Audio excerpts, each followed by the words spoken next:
yang belum pernah aku dengar sebelumnya. Abdullah, kalimat ini keluar dari mulut Pastor Michael, seorang imam Katolik asal Jerman Selatan, tak lama setelah ia dinyatakan hidup kembali dari kematian selama 17 menit. Dalam keadaan masih lemar, ia meminta segelas air dan langsung mengucapkan 2 kalimat syahadat mengejutkan semua orang di rumah sakit.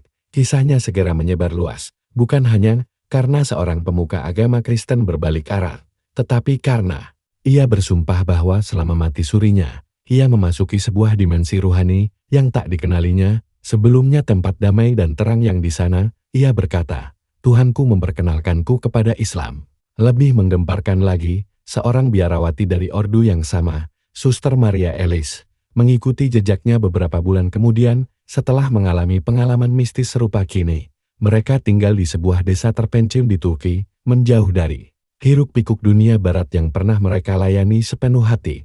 Tapi kisah mereka belum selesai. Justru disinilah semuanya, dimulai dari kematian menuju cahaya baru yang tak pernah mereka bayangkan sebelumnya. Pastor Michael lahir di sebuah kota kecil di Bavaria, Jerman, dari keluarga Katolik taat yang mengabdikan hidup mereka pada gereja. Sejak generasi kakek buyutnya, sejak usia 12 tahun, Michael sudah menjadi misdinar dan dikenal sebagai anak yang tekun, cerdas, dan pendiam, dengan minat besar pada kitab suci dan kehidupan para santo. Di usia 25 tahun, ia telah menyelesaikan studi teologi dan ditahbiskan sebagai imam di sebuah keuskupan kecil, tempat ia mulai mengabdi dan memberi pelayanan kepada masyarakat dengan penuh cinta. Di sanalah ia bertemu Suster Maria Ellis, seorang biarawati muda dari Ordo Fransiskan yang baru menyelesaikan pengabdiannya di Rumah Sakit Misi Katolik di Sudan. Ellis, meskipun lebih muda 3 tahun dari Michael, memiliki semangat pelayanan yang luar biasa. Bersama mereka membentuk tim yang kuat melayani umat, memberi bantuan sosial, dan mengadakan kelas-kelas penguatan iman. Namun di balik ketekunan dan ibadah mereka, perlahan mulai tumbuh rasa gelisah yang tak dapat mereka ungkapkan kepada siapapun.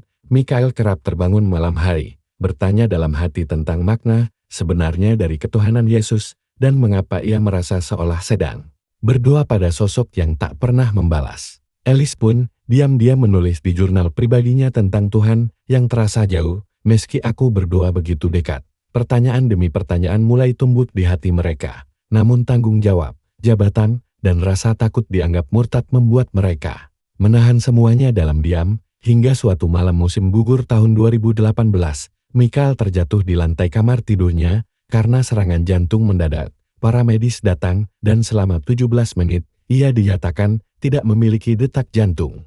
Namun saat tim medis hampir menyerah, Michael kembali bernapas, matanya terbuka, dan ia menyebut satu kata yang membuat ruangan terdiam, Allah. Dari sanalah semuanya berubah. Ia bersikeras bahwa ia tidak hanya melihat cahaya, tapi mengalami pertemuan dengan sosok yang ia percaya sebagai Nabi Muhammad, yang mengatakan padanya bahwa hidupnya belum selesai dan bahwa ia harus mencari kebenaran. Beberapa bulan setelah itu, Ellis mulai menunjukkan perubahan. Ia membaca terjemahan Al-Quran secara diam-diam, dan saat Michael mengaku telah mengucapkan syahadat secara resmi, ia menangis terseduh di hadapannya dan berkata, Aku pun ingin mengenal Tuhan yang kau temui di alam itu. 2 bulan setelahnya, Ellis masuk Islam dalam sebuah pertemuan rahasia bersama seorang mualaf Jerman keturunan Turki. Mereka meninggalkan ordo mereka, kehilangan dukungan keluarga, namun menemukan sesuatu yang mereka cari selama ini, kedamaian yang tak bisa dijelaskan dengan kata-kata, tapi terasa mengakar jauh ke dalam jiwa. Selama 17 menit yang secara medis dianggap sebagai kematian klinis, Michael mengatakan bahwa dirinya tidak merasakan kegelapan seperti yang sering digambarkan dalam cerita-cerita kematian, melainkan justru merasa seolah tubuhnya melayang ringan, terbebas dari rasa sakit, dari waktu, dari dunia, dan dari beban pelayanan yang selama ini ia tanggung dalam diam. Ia menyaksikan tubuhnya sendiri dari atas, melihat para perawat panik, melihat Ellis menangis di sudut ruangan, dan melihat dirinya terbaring seperti boneka yang sudah kehilangan kehidupan. Namun tak lama setelah itu, ia merasa ditarik dengan kecepatan luar biasa menuju suatu ruang tak terdefinisi, bukan bumi, bukan langit, tetapi sebuah wilayah hening yang dipenuhi cahaya lembut keemasan. Di sanalah ia melihat sosok-sosok berjubah putih berdiri tenang, dan di antara mereka ada satu sosok yang wajahnya bercahaya, namun tidak menyilaukan.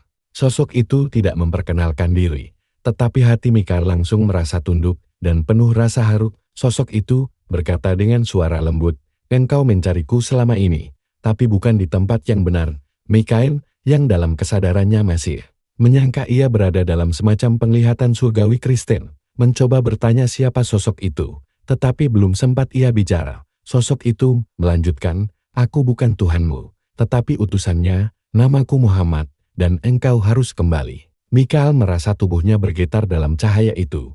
Lalu terdengar suara lain, lebih dalam dan tak terdefinisikan, yang hanya mengatakan satu kata, "Abdullah." Mikael tahu, meski tidak tahu bagaimana ia tahu, bahwa itulah nama baru yang diberikan padanya hamba Allah. Saat ia membuka mata dan kembali ke dunia, tubuhnya lemah dan penuh kabel medis, tetapi hatinya menyala dengan semangat yang belum pernah ia rasakan sepanjang hidupnya. Selama beberapa hari setelah sadar, ia hanya diam, merenung, memandangi langit-langit kamar rumah sakit, dan mengulang nama yang ia dengar, Muhammad. Ketika ia mulai pulih, ia mencari segala informasi yang bisa ia temukan tentang Islam dan Nabi Muhammad, mulai dari ensiklopedia, tafsir modern, hingga video ceramah. Ia melakukannya secara diam-diam, karena ia tahu jika gereja mengetahuinya, hidupnya akan berubah selamanya. Namun semakin ia membaca, semakin ia merasakan bahwa setiap ayat Al-Quran seolah menjawab keraguan yang selama ini ia pendam tentang keesaan Tuhan, tentang hubungan langsung antara makhluk dan Khaliknya, tentang pengakuan terhadap Yesus Isa sebagai Nabi, bukan Tuhan, dan tentang pengabdian yang sejati bukanlah ritual, tetapi ketundukan yang murni dari hati Elis yang merawatnya sepanjang masa pemulihannya. Menyadari perubahan itu, awalnya ia takut, mengira Mikael mulai terganggu pikirannya pasca pengalaman mati suri. Tapi saat ia mulai membaca surat Al-Ikhlas dan Al-Fatihah bersamanya, ia menangis. "Kenapa doa ini begitu menyentuh jiwaku?" Katanya malam itu, maka dimulailah perjalanan spiritual mereka. Bukan menuju tujuan yang mereka pilih, tetapi menuju kebenaran yang memilih mereka.